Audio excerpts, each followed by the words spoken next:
ginawa ko rin yung best ko. Alam kong hindi ako matalinong tao. Pero kapag ginawa mo pala yung best mo, yung kahit doon sa maliit lang na bagay, naging responsable ka, nagiging madali na rin pala lahat.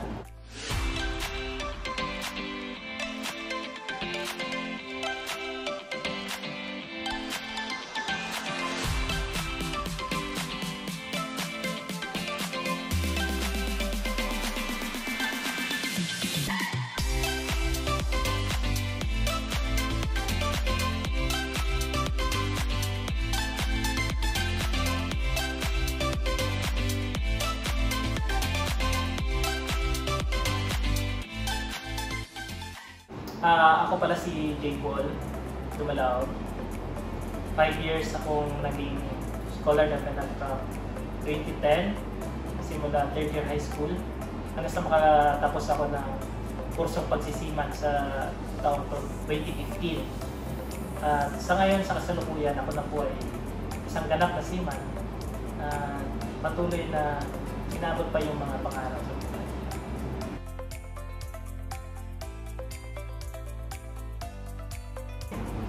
Yan yung time na nakaramdam ako ng sobrang sakit. Akala ko kasi yung mga break lang sa girlfriend, yun yung masakit sa atin. Pero yung time na yun, February 2010, nagkasakit si Papa na stroke. Tapos ayun, dinala namin sa ospital. Naging critical siya. 86 years old na siya. Kumbaga mahirapan na rin mag-recover yung katawan niya doon sa pagka-stroke. After 3 days nang inuwi namin si Papa, dahil sa hospital namatay si Papa.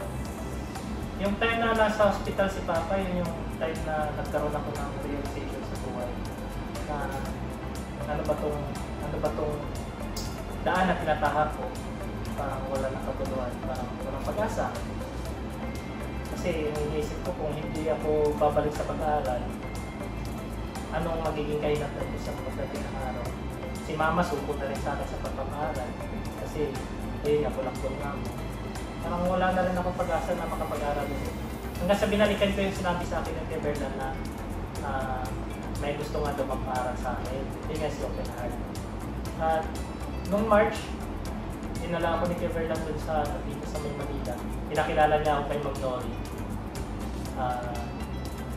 Ayun, sa awa ng Diyos, tinanggap naman ako ni Ma'am Nori. Dinasal ko talaga sa Panginoon na mabigyan na ako ng isang pagkakataon na oportunidad. Hindi ko nasasayangin. Nahiya ako pumasok sa school, magpa-enroll. Kasi yung card ko galing sa may Antique, nakalagay tumigil noong ika-8, o hindi ako nagkakamali, ika-8 ng Oktubre dahil sa katamaran.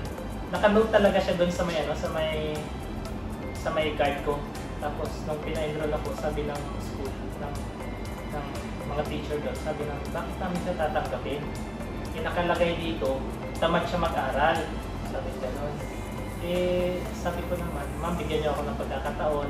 Tinanggap naman ako doon sa school na pinag-enrollan ko. Ginawa ko rin yung best ko. Alam kong hindi ako matalinong tao. Pero kapag ginawa mo pala yung best mo, yung kahit doon sa maliit lang na bagay, naging responsable ka, nagiging madali na rin pala lahat. Nakaramdam ako ng pag-asa.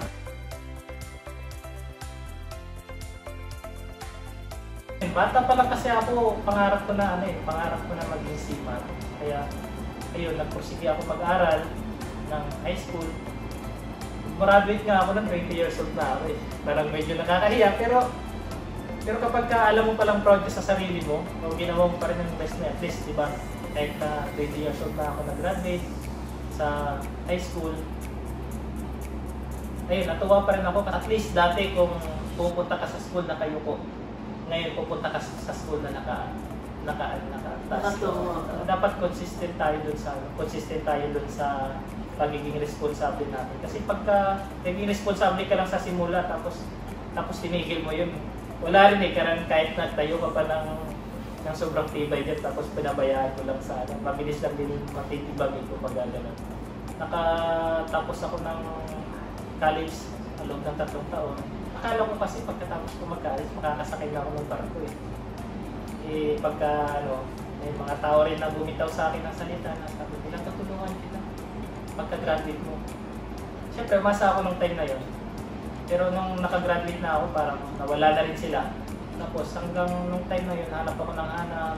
Pero yung time na yun, tinutulungan pa rin ako ng open heart. Nandito pa rin ako sa open heart noon. Hindi man totally binibigyan na yung kagaya ng nung nag-aaral pa ako. Pero at least binigyan nila ako ng matitirhan, makakain. Ayun. Hanggang sa February 3, 2016, mga 1 month o 2 months before ma-deadline yung sinabi ko na na kapag hindi ako makahanap ng company, mag-Navy na lang ako. Yun, awan ng Diyos, nabigyan ako ng pagkakataon. Binigyan na rin ako ng pagkakataon na makakuha ng company. Yan yung STB kung saan ako nag-work. Nahihiya na nga ako kasi parang ang dami nang tinulong sa akin ng open heart. Pero hindi pa rin kasi sumuko si open heart na tulungan ako na maabot yung pangarap ko eh. Yun yung the best na nangyari sa buhay ko kasi talagang hindi nila ako binitawan hanggat maabot ko yung pangarap ko. Inubog nila ako para maging responsable mamamayan dito. Sa ngayon, nakailang balik na rin ako sa barko. May sarili na akong pamilya, nakakatulong na ako kahit paano sa magulang ko, sa mga kapatid ko. At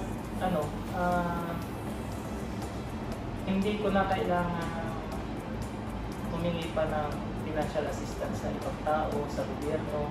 Kasi nasa suntuhan ko na yung sarili ko, hindi ko na kailangan umasa sa magulang ko. Naalala ko nga kasi nung minsan, nakwento ko rin dito, na isa sa mga naiambag ko doon sa lugar nila misis kasi nakapalibot yung mga palayan. Yung source ng water nila kinukuha lang nila sa balon, open siya. So posible siyang madumihan o basta mapuntahan ng mga hayop. Sabi ko, maglalagay ako ng poso. Hanggang ngayon ginagamit pa rin naman nila. Marami pa rin nag-i-give ng mga doon. At least, mas safe siya kumpara doon sa balon na open.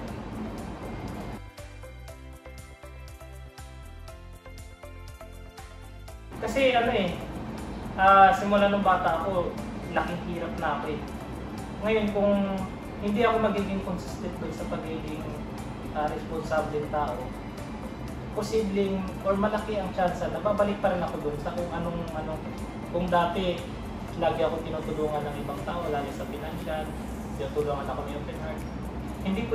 Hindi pwedeng ganun ulit yung mangyayari sa anak ko na kailangan ulit humingi ng tulong sa ibang tao para kailangan dapat yung tinuro sa akin ng open heart na